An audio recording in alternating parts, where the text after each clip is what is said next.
London can be very isolating unless you have a good group of friends around you. But then I came to Berlin and I managed to make friends very quickly. When I talk to my friends in the UK now about what life is like, it does sound hard. I mean, Germany has a very European approach to life. There's very strict limits on working hours, much more of a focus on lifestyle. Whereas in the UK, if you're kind of working in finance or something, you're expected to eat at your desk. You've got long hours. I mean, people do, when they talk about Germany, they do hold Berlin as kind of an outlier, that it's a unique city in the country. Well, it's a totally different place. And I think Germany as a country is very different in different areas. There are some like stereotypes about Germans, like, you know, being very direct with people. Has that been your experience? There's some things about the way they speak which are incredibly rude for a British person. Berliners are also very grumpy, but that's a Berlin thing. Crossing on a red light or something like that, they love to tell you that that was wrong. If someone was moving to Germany today, how would they make friends? They're moving to Berlin or they're moving to Germany?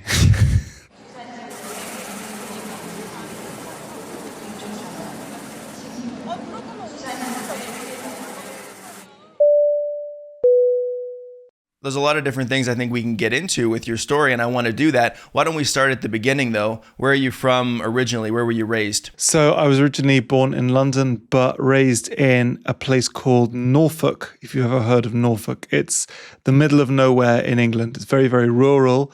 We're famous for marrying our cousins and essentially.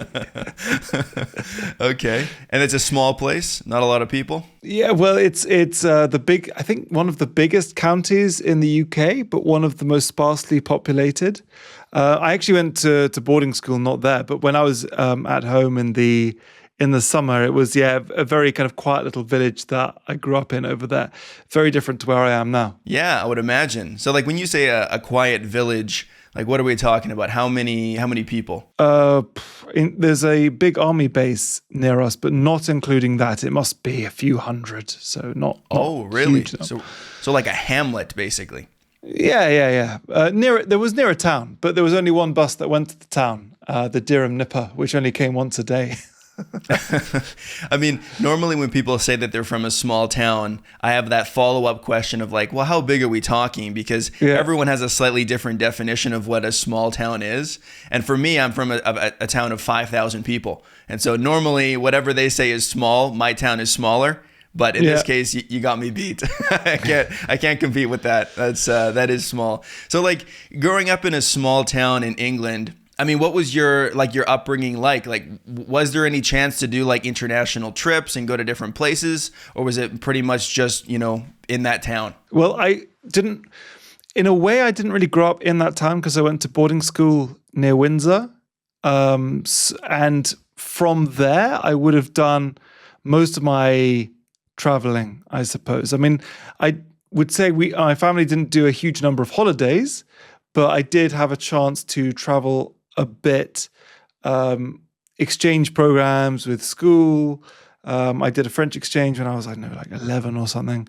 I traveled a bit with fencing. I used to be a very keen fencer, and I fenced for like the kind of junior level fencing team for the UK. And that meant coming into Europe a bit, to Italy, Hungary, places like that. And my school would also have trips for the fencing club where we'd get to go to new places.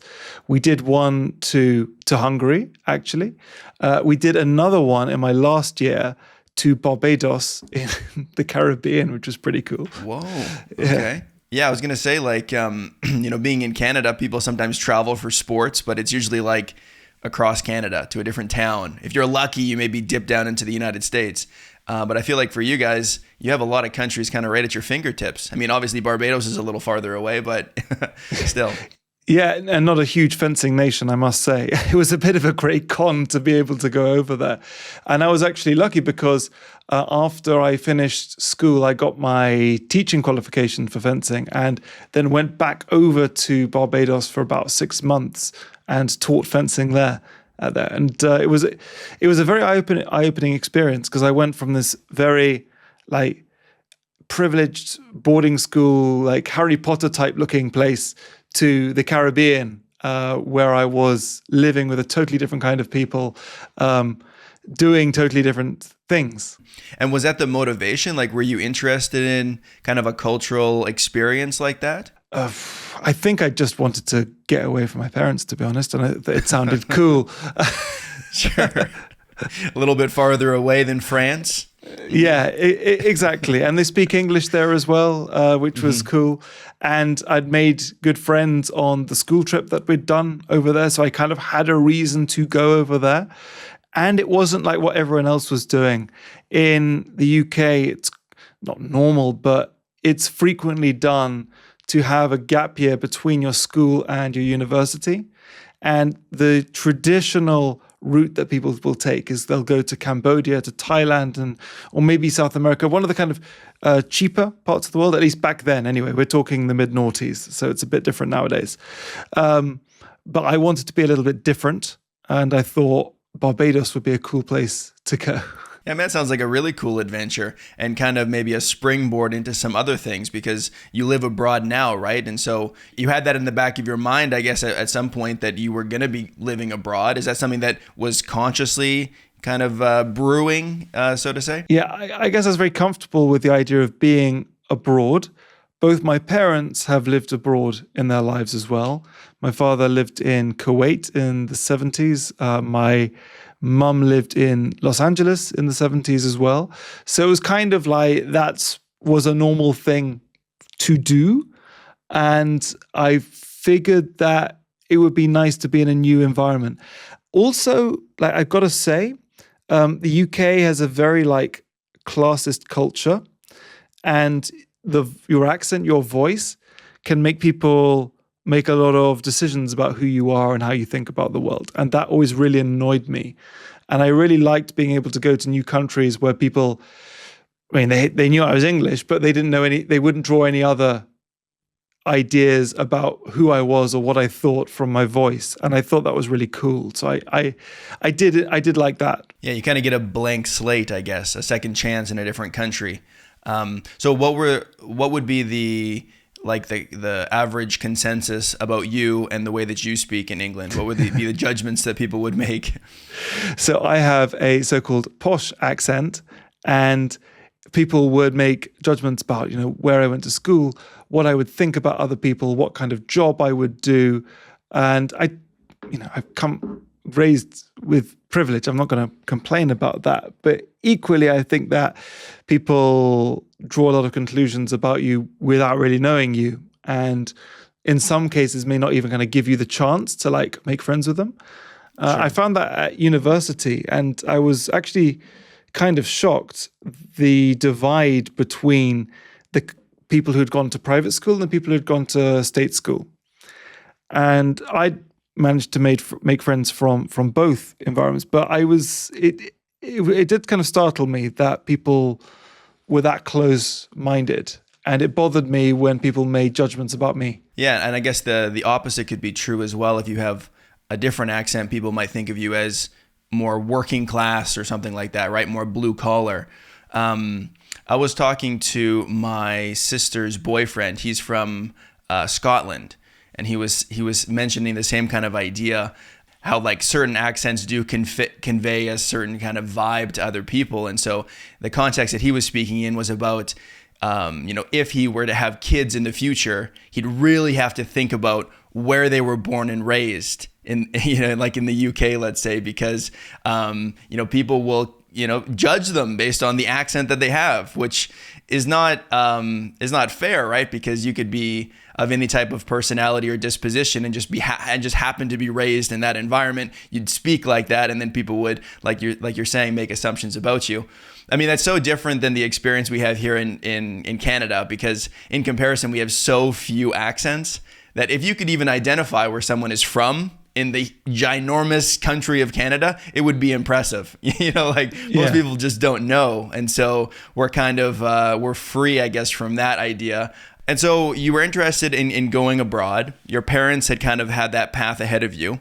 And so you did Barbados for 6 months. And then where was the next trip you went on? The next time living would have been during university. So when we were still in the European Union, there was a scheme called Erasmus, which is a exchange program between European universities and funded by the EU as well. And at the time, I had an Austrian girlfriend, and she basically said, you got to learn German at some point, and thought that she was going to go on an exchange to France, and thought maybe I should do an exchange, but I could go to Germany. And it just so happened that my department, which was the English Literature department, had a partnership with the Free University of Berlin.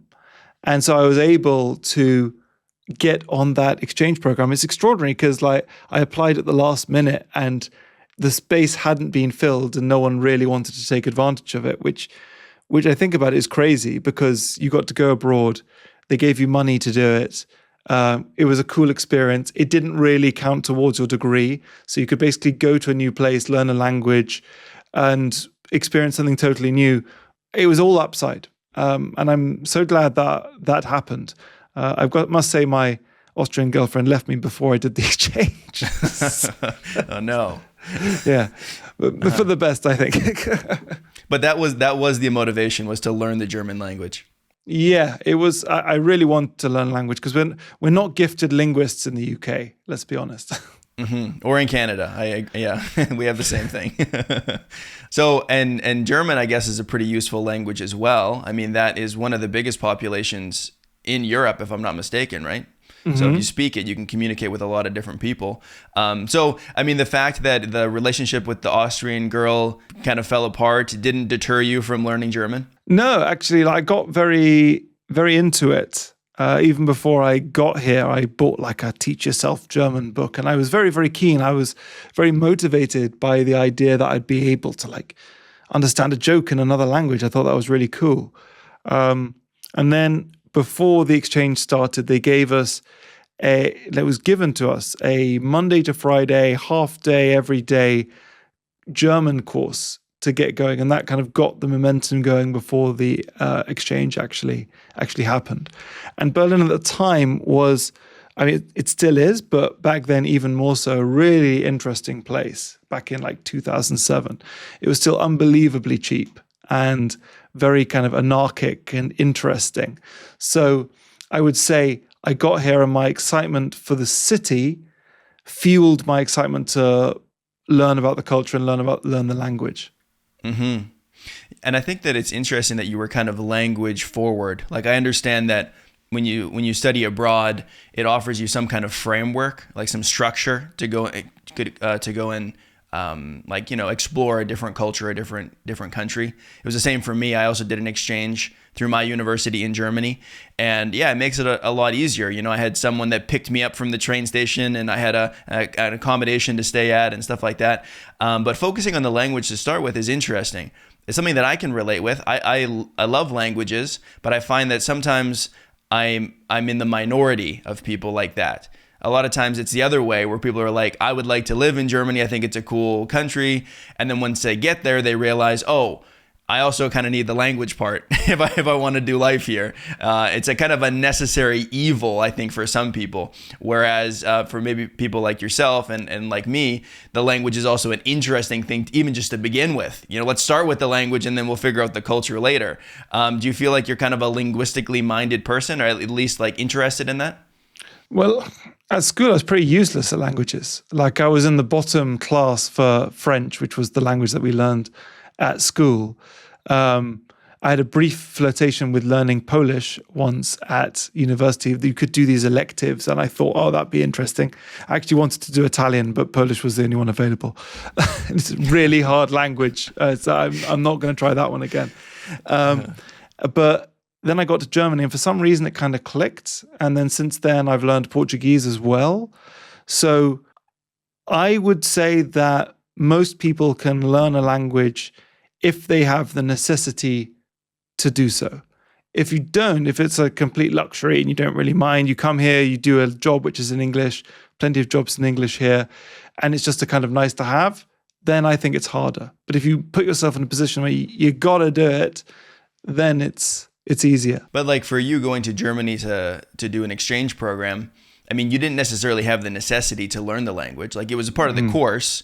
But I also took German courses here in Canada before and after I went to Germany. And I got to like upper level courses, like it would be like a 4th year German course. And there were people in that class that did not speak German, like hardly at all, but they had got to that level of German just from, doing enough, I guess, passing the tests, but they weren't, I wouldn't say, proficient speakers. And so I think being in a class isn't necessarily a necessity in and of itself, as it would be like in terms of you're working in an environment that requires you to speak the language or like something like that. So what was your necessity to learn German?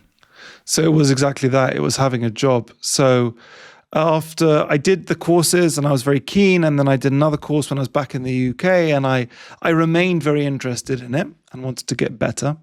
But then I came back to Germany full time, and I've been here since 2010. And I did an internship at a music studio in Berlin. And that put me in a situation where, I could speak English. They could speak English to me, but everything was moving so fast, and you wanted to be involved in the process that you kind of had to keep up. And it also means that my German developed to be quite colloquial. So in the UK, I've got this kind of posh accent, but in Germany, I learned my German from rappers. So I use a lot of like colloquialisms, which people find quite amusing when they hear an English guy using them. I love German rap.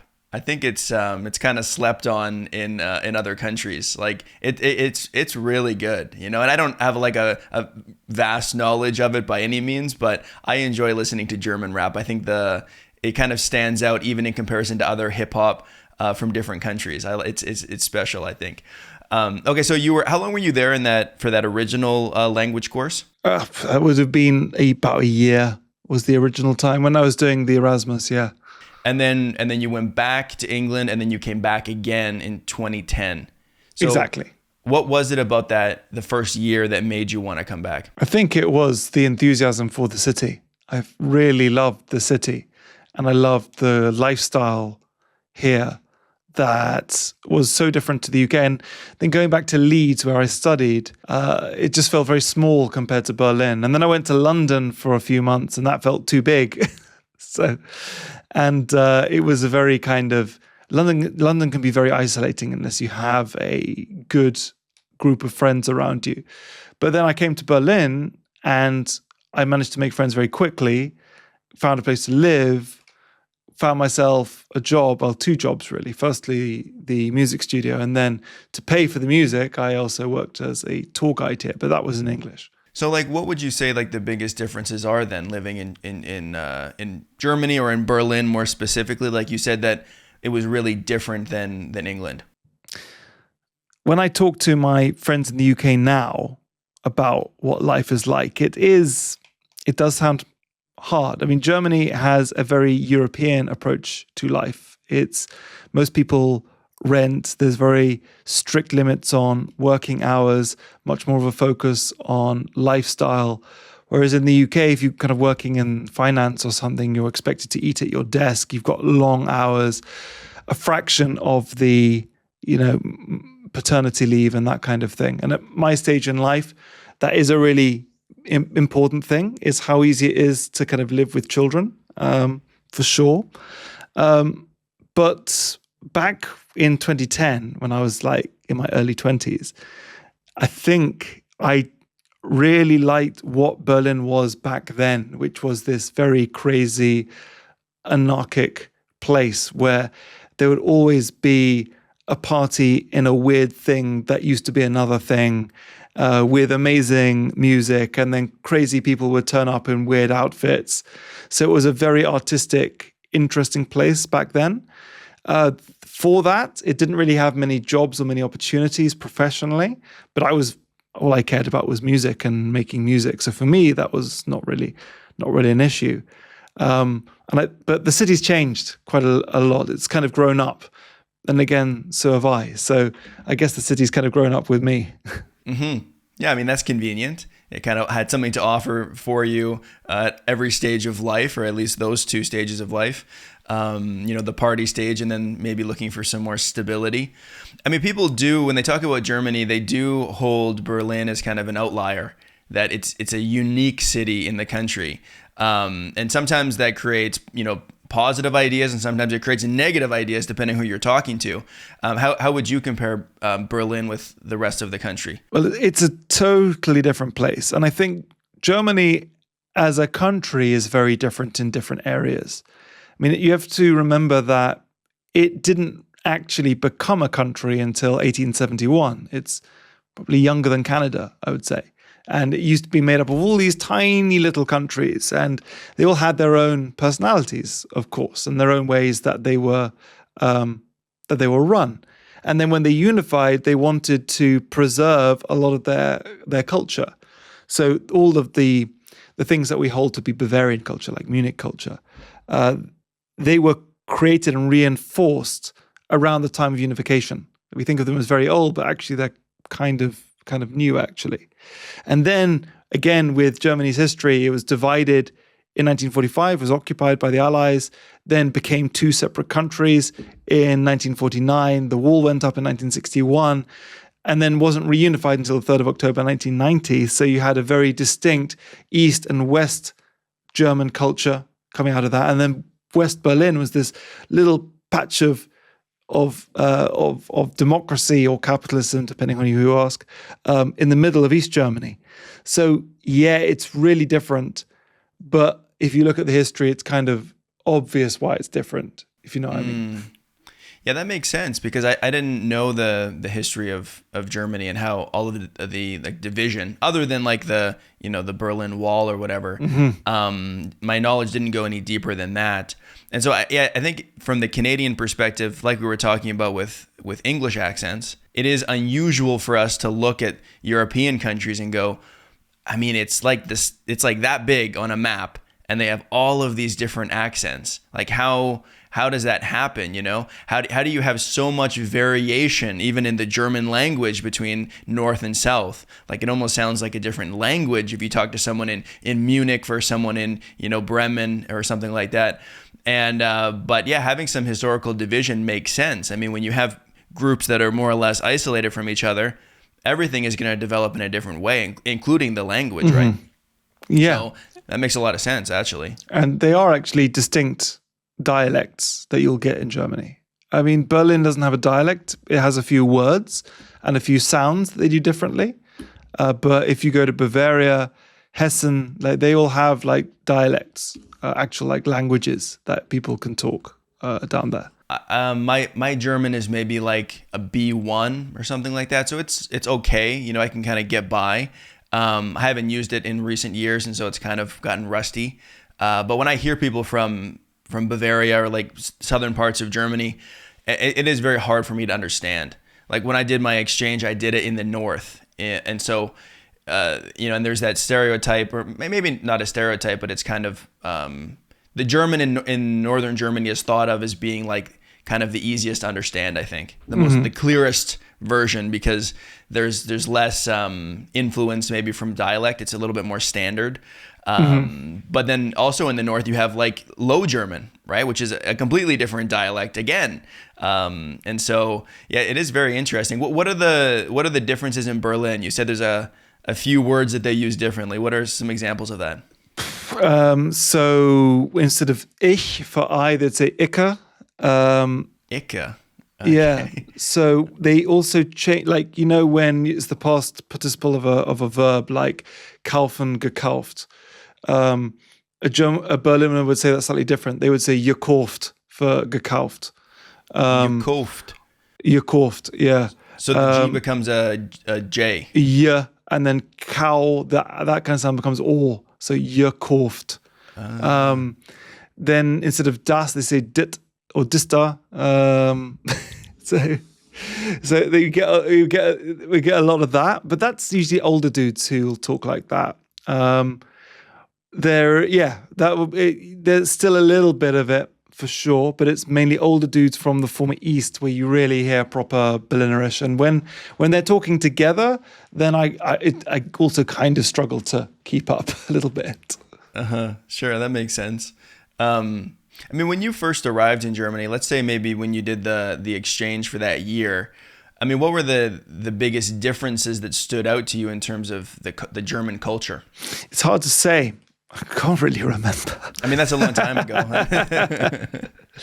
I mean, I remember being very taken with, probably the main attraction for me back then was the kind of crazy lifestyle that you have as an exchange student.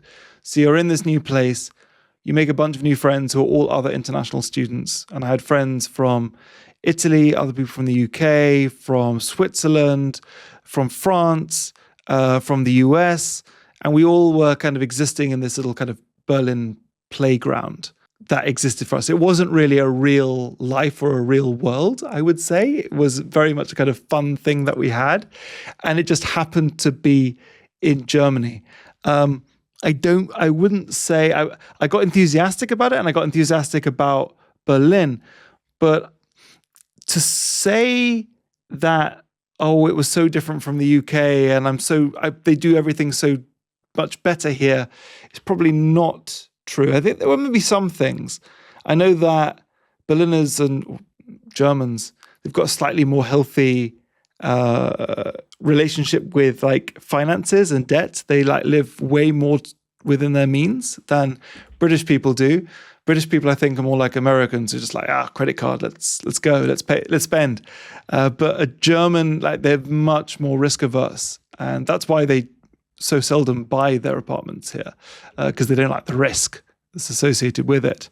So, to a fault, I would say, at some things, but it's also, there are things you can learn from that particular mindset, I would say. Sure. I mean, like, and the differences between, Brits and Germans, I mean, it doesn't necessarily have to be better or worse. Mm-hmm. Like, it could just be a different way of life, right? I mean, there are some like stereotypes about Germans, like, being very direct with people. Mm-hmm. Has that been your experience? You feel like Germans are more direct than Brits are? Yeah. I mean, there's some things about the way they speak which are incredibly rude for a British person. Like, this would not be the way that you would say it.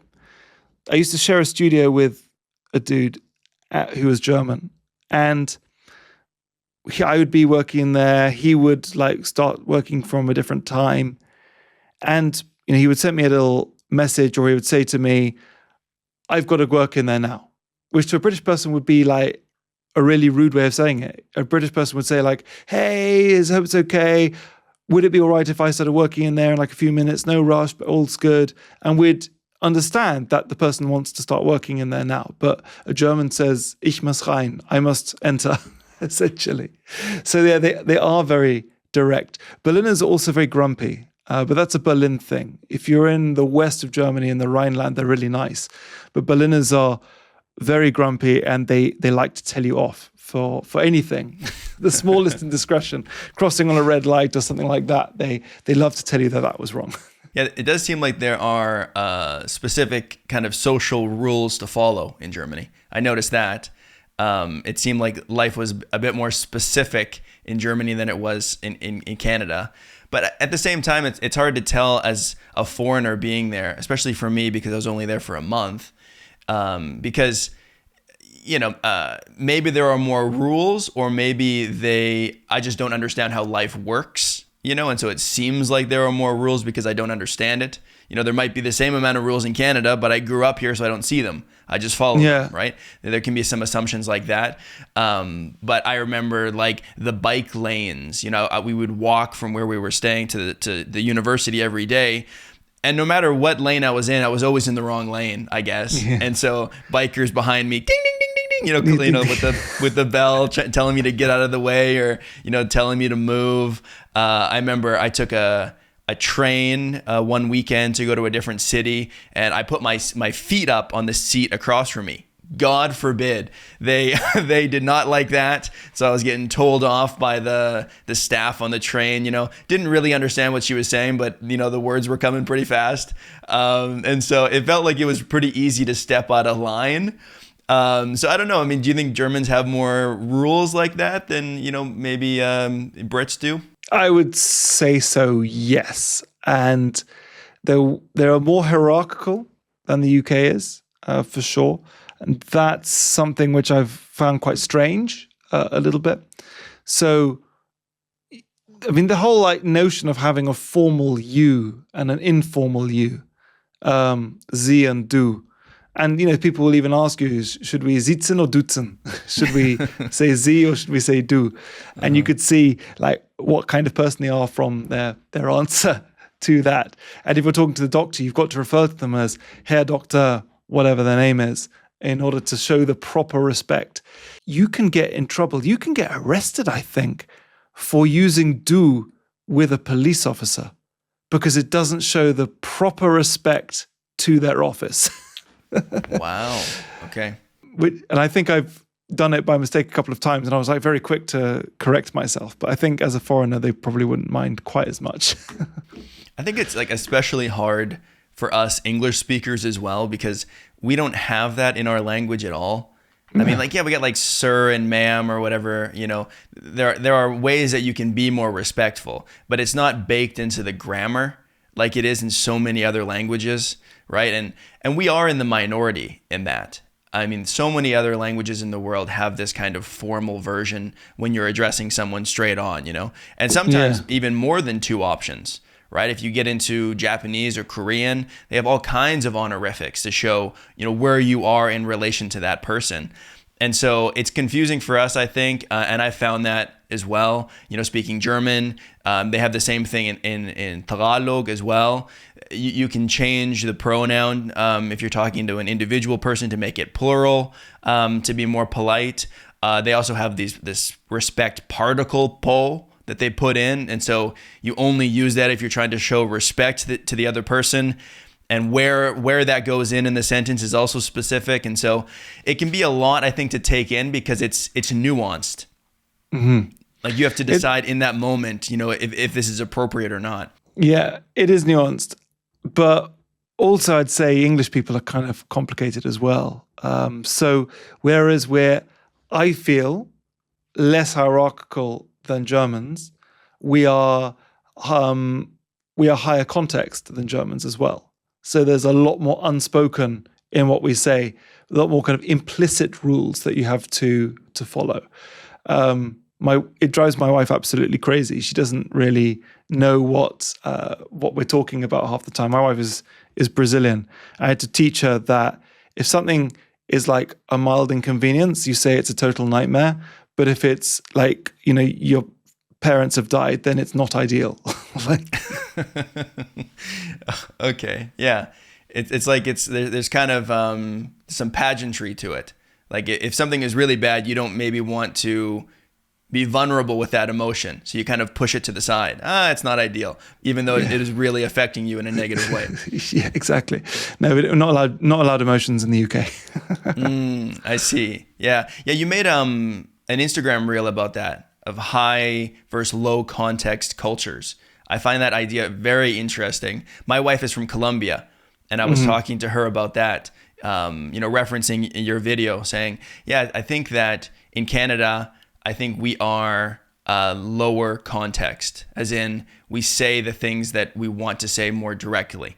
And I think in my experience in Colombia, maybe other Latin cultures as well, I think they are higher context in that they kind of weave a little bit, especially if it's uncomfortable information. If it's going to be something that disappoints the other person or a potential conflict, then there's a lot of weaving going on where it's like, yeah, I'm not going to exactly tell you what's going on. I'm going to give you an idea, and you can kind of fill in the rest. So you're kind of in between three cultures. Then you have like the British culture, the German culture, and the Brazilian culture. Yeah, and my wife had to educate me. She told me off because I was offered by my in-laws like the last piece of cake, and I was like, okay, yeah, yes, please. And she said, no, you have to say no 3 times. Well, that's rude. You've got to say no 3 times, and then you'll be sure that they actually want to give it to you.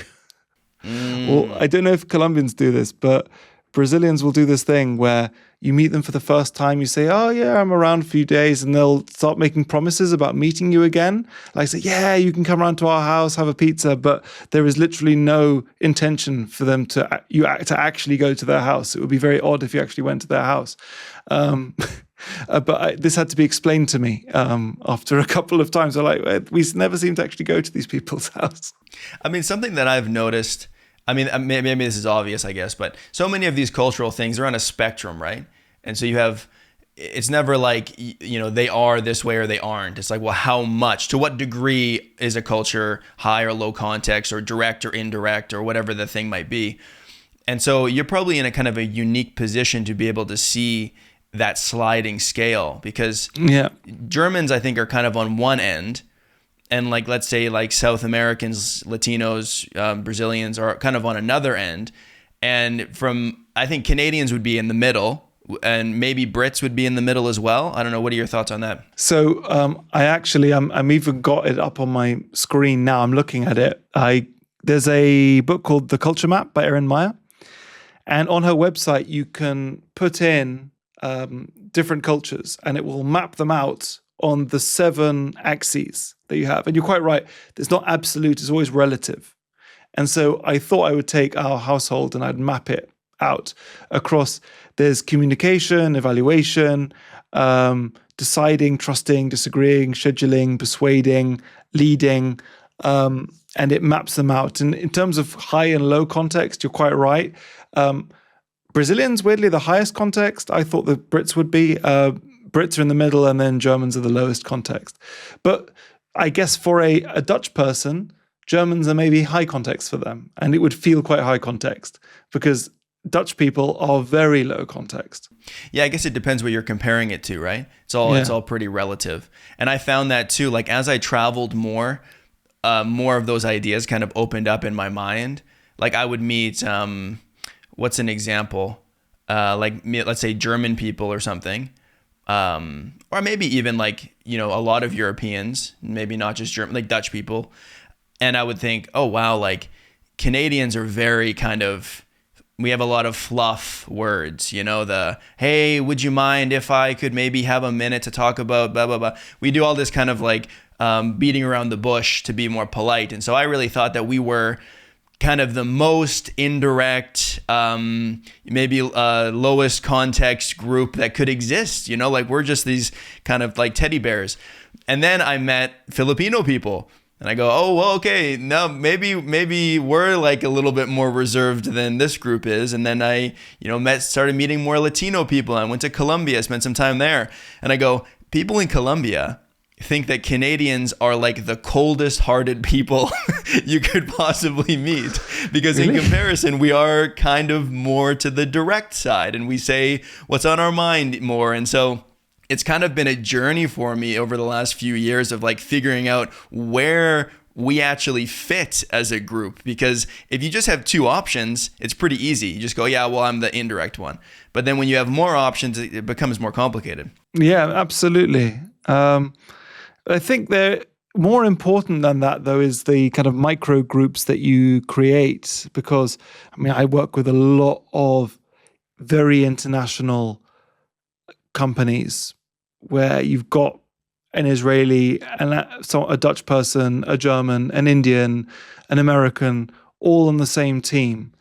And for me, the greatest thing I took away from that book and learning a bit more about this is that what's really important is kind of deciding and being open and transparent. What is the culture that we're going to have? How do we approach all of these different things? Because otherwise, you just get lost, don't you? If you have to remember, oh, this person's like that, this person's like that. I can't say this when that happens. You just go crazy. Maybe a little bit you can do that, or you can make allowances for it. But I think if you're going to be spending a lot of time with them, like you say, you're married to a Colombian, spend a lot of time with Filipinos, you've got to create a sort of micro community, I suppose, where you have your own established norms. Yeah, it's harder to make assumptions, right? Like, and I think that is maybe the best definition of culture is like, it's the thing that you understand, but you don't have to explain. Because when you're in your own group with your own people and everyone understands how things work, it's very fluid. There's less room for misunderstanding or miscommunication. And then when you meet another group and you try to make the same assumptions, like, of course, if we have a conflict, of course, this is how we're going to resolve it. And then the other person goes, well, no, that's not how people resolve conflict. And when they say people, they're referring to their own culture, right? And so, so are you saying that like the unifying way to communicate like interculturally is to have a lower context model where you just kind of say, or you're a little bit more direct with your intentions?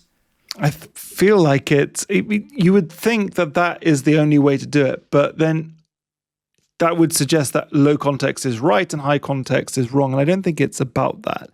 What I feel is that one needs to have that discussion and acknowledge the differences between them and say, like, okay, how are we objectively going to deal with these kinds of situations?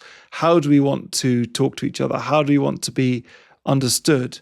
And I think once that's broached in quite a transparent way, you kind of remove the need for high context, low context. People will kind of get how they should act. And you're quite right. Culture is people like us do things like this. And I guess like if you took it to the extreme and only had low context communication, like say like a Dutch person, they're kind of known for that. Then you might think that would create less misunderstandings because people are speaking, they're saying what they mean. But then you put a Dutch person with a Brazilian person, and that Brazilian person might perceive the Dutch person as being very rude. It could get in the way of communication because they're offended by what the person is saying as well. So there is limits on that side as well, where it's like you can be direct and be clear with your communication, but it can also come across as abrasive, right? Mm-hmm. So there's kind of a fine line in there, I guess. Yeah. Are you a fan of Ted Lasso? Remember that show? No, I haven't seen it. There's a Dutch football player called Jan Maas, and all the team say, he's not rude, he's just Dutch. Right, yeah. It takes some understanding to know the context in which the person is operating. Yeah. Exactly. So how does that work with your wife? Like, what culture do you guys have at home? Because you live in Germany, you're British, she's Brazilian. How does that all come together? Well, you're presuming that it's a completely harmonious environment in which there are no misunderstandings, but I feel that there are. So, like, British people generally have a very kind of sarcastic, dry sense of humor. She doesn't always get it. Sometimes she does. Sometimes it's not always perfect, but I think we are now at the point where we know each other well enough that we sort of accept these differences and maybe celebrate it. Heaven knows how our daughter's going to turn out with this very confused environment that she's growing up in. Uh-huh. Sure. I mean, I think in any relationship, you have to make compromises, right? Even with differences in personality or whatever.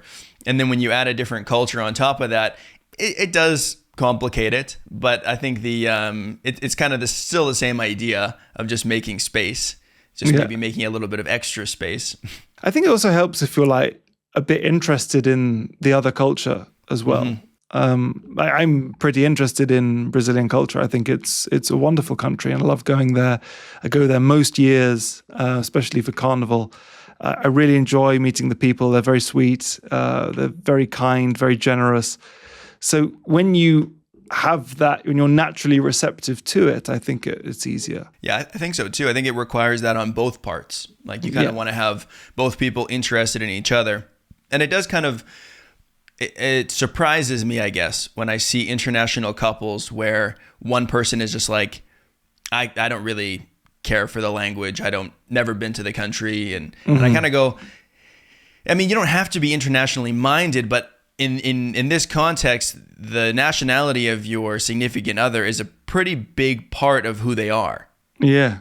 Like that's their lived experience that could impact the way that they see the world. And like, I think you should be interested in it, at least to a certain degree, if you're interested in that person. It's kind of like saying, I love my wife, but I don't want to talk to her family.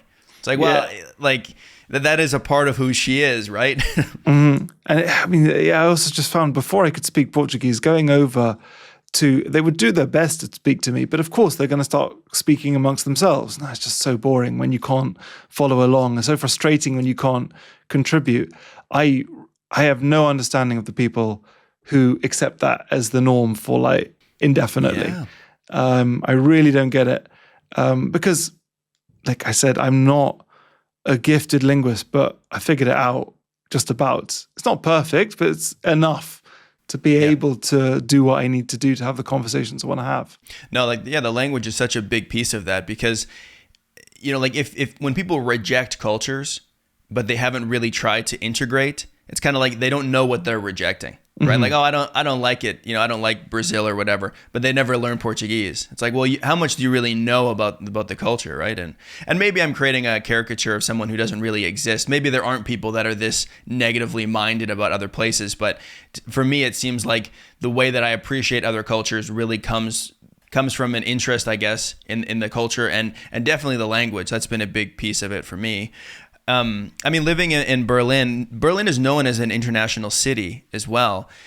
How does it work with the language there? Do you speak a lot of German in your day-to-day life, or are you interacting with a lot of international people that speak English mostly? Well, my business I run in English. So I've been working as a storytelling facilitator, trainer, and coach to international companies either in Berlin or elsewhere where English is spoken. So my professional life is all done in English, and I speak English mostly at home. So I speak probably English more often than German, particularly since leaving the music studio where I used to speak German the whole time. That said, in the office that I share, there's another dude, he's German, or the Germans I speak German with generally, and German people I'll speak German with. But you can get away with not speaking German at all. I know plenty of people who work in English, never bothered learning it. There's cafes you go to here where they don't speak German. You try and order in German, they won't understand you.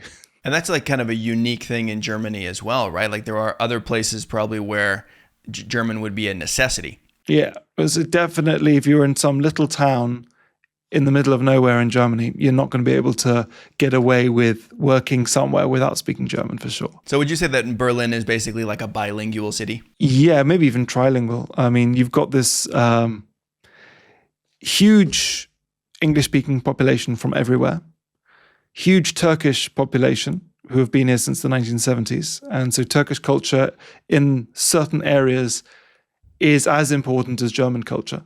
For sure. Like where I live, Kreuzberg, Neukölln, I think it's like 20% Turkish or something. It's a very, very big part of the culture here.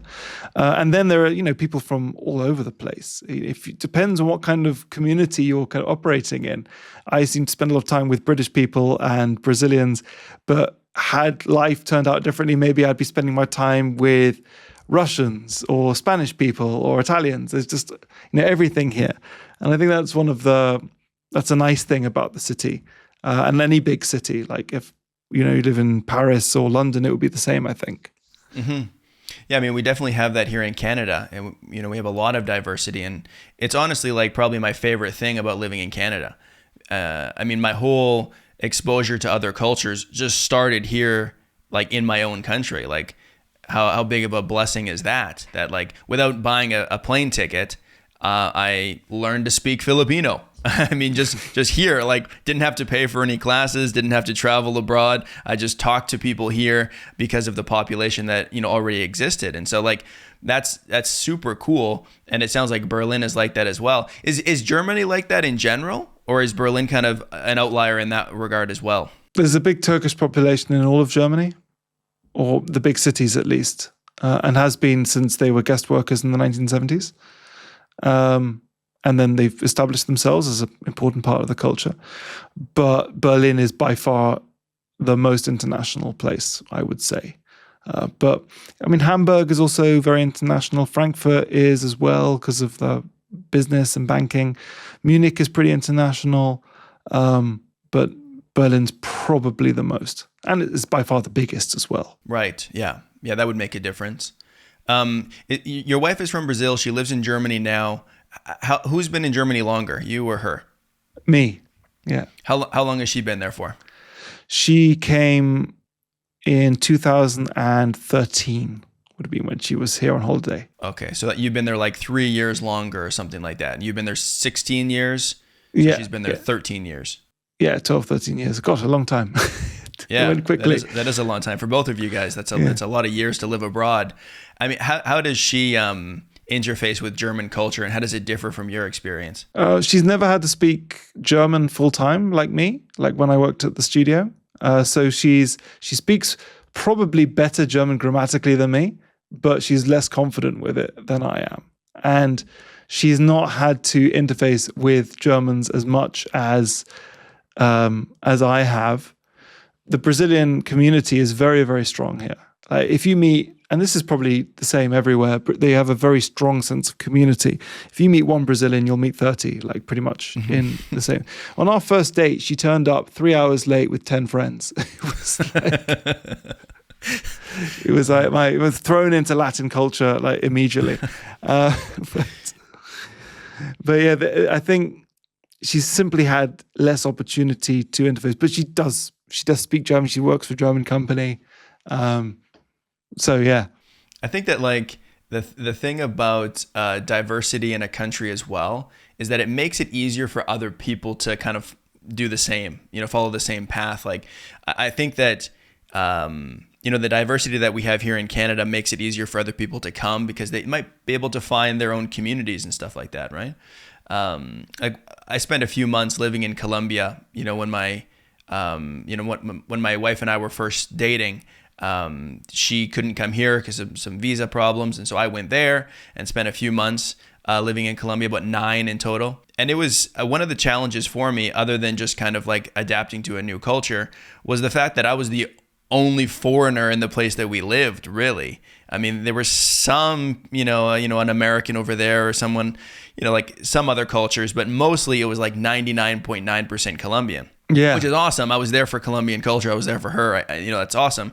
But it did make it hard because dealing with all of the differences that I was noticing, I did feel sometimes isolated. Like everyone else around me, 99.9% of the people around me understood what was happening, but I didn't. Where I think that one of the advantages of coming to Canada, let's say, is that you might be like, hey, these Canadians are weird. Why do they do life like that? And you'll have other people that can relate to that experience. And be like, oh yeah, that is different the way that they do it. And you can kind of figure things out together. And so I don't know. I think that makes a difference. No, I've got lots of British friends. You're actually reminding me of a conversation my daughter started with me this morning. Now, my daughter is 6, and I have absolutely no idea why she brought this up. But we were on our way to kindergarten. And she said, Daddy, do you only have English friends? And I said, well, no. She said, maybe you could make some more German friends. It's like, I know German people. But I mean, she has kind of a point. I spend most of my time speaking English with British people, talking about how Germans are weird. Right, yeah. Because they also live in this different place. And it's not just that they're British, it's that they're British people who live in Germany. So they have this very particular experience, which is very similar to mine. Sure. And it's like, it's not even about, it might be about the culture, but I think it probably in broad strokes, it's that you have something in common with that person. Yeah. Like the people that we get along with the most are the people that we have something in common with. And so if you're coming from the same country, already you have something in common. And then if you're living in the same country abroad, then you have even another thing to talk about and bring into discussions. And so I think, that makes total sense. But yeah, it's like, I mean, it is a balance too, right? Because I think especially English speakers are sometimes criticized internationally for living in bubbles, right?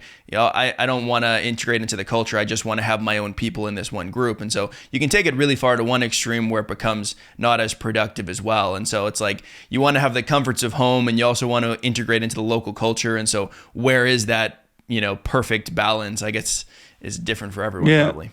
It's not that easy to integrate into the local culture because particularly if you're in even your 20s, most people who have lived here longer, have lived here since childhood, they've got their friendship groups. They're not looking for new friends. So unless you join a particular club or organization or you work in a particular place, it's quite hard to actually make new friends. And I would say that group of friends who I spend my time with, it's not only we're British, it's not only that we live in Germany, it's that we're all either former tour guides or current tour guides. And that was the kind of community I got thrown into. And again, it was a community of people who we were all in our early 20s back then. We were all kind of excited about being in Berlin, exploring the city together. So we all shared that as well. Talking to other people who have immigrated to Germany, I've heard them say the same thing about making friends, that it's hard because everyone has their established friend groups and they're not necessarily interested in adding members to that. Do you think that that's a uniquely German thing, or do you think that that is how it works in most countries? I mean, I can't speak for all countries, but I would say the UK would be quite similar. So when I went back to the UK from my exchange, I suddenly realized, I suddenly started noticing international students who were coming over. And I made an effort to talk to them. And I was one of the only ones who did. And the only reason I did was that I had been an international student myself. So suddenly I was kind of aware of them. But most other people wouldn't show that same level of awareness to the international students. So I think the UK would be similar in this respect. But I can't speak for other countries. So if someone was moving to Germany today as an adult, how would they make friends? What would be the best way for them to find a group to hang out with? They're moving to Berlin or they're moving to Germany? Let's say Berlin, because you know it best. Okay, so if you want to make German friends and you are not studying or anything like that, I would say a good way into a friendship group is to join some sort of Verein or club. Because Germans, Vereine, the organizations, could be a sports club or whatever, they're very, very strong. And people put a lot of effort into building community around those things.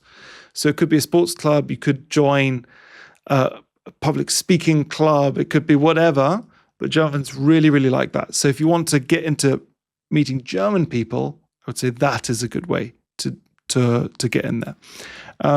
But if you stick to within your work, which I imagine most people move here for the first time, they'll be working in English in an international company, Germans will be in the minority in your work, for sure. In those kinds of companies, I've found. So when I do workshops, admittedly in English, at lots of German companies where English is spoken, Germans are definitely in the minority, for sure. When we talk about Berlin being more multilingual, does that mean that the Germans there also speak English, or is it multilingual because of other people who maybe don't speak German but speak another language? They speak English. They speak pretty good English. Yeah. Okay. Yeah. I mean, I think that probably in a lot of international cities in Germany, people speak English as well. Would that be fair? I think the German education system prioritizes English, so generally they have to. I think within Europe, English is kind of the international kind of standard language in which people who don't have a common language will kind of meet in the middle there. Maybe because it's easier to learn, or there may be some historical reasons, I don't know. But for that reason, most younger people have had to speak English and have learned English and grown up with English TV and culture and so on. When I went to Germany and did the exchange, I had this rule for myself that with German people, I was only going to speak German. I was only there for a month. I wanted to really take advantage of the time I had.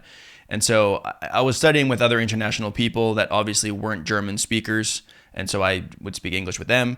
But with German people, 100% German. But I had one situation where there was this guy who lived in the same building, on a different floor, and I would talk with him. I had this kind of direct line to a German, and I was like, yes, I can practice.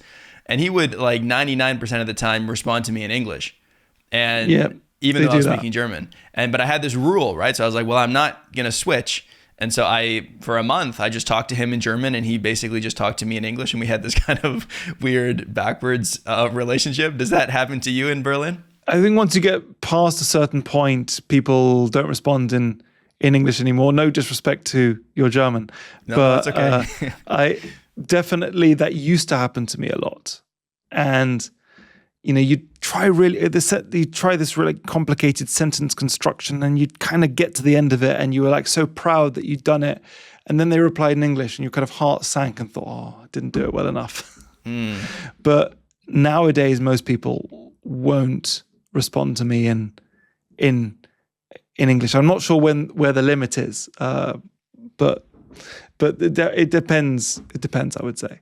There's some like invisible line that when you pass that, then they perceive you as being proficient enough for them to respond in German.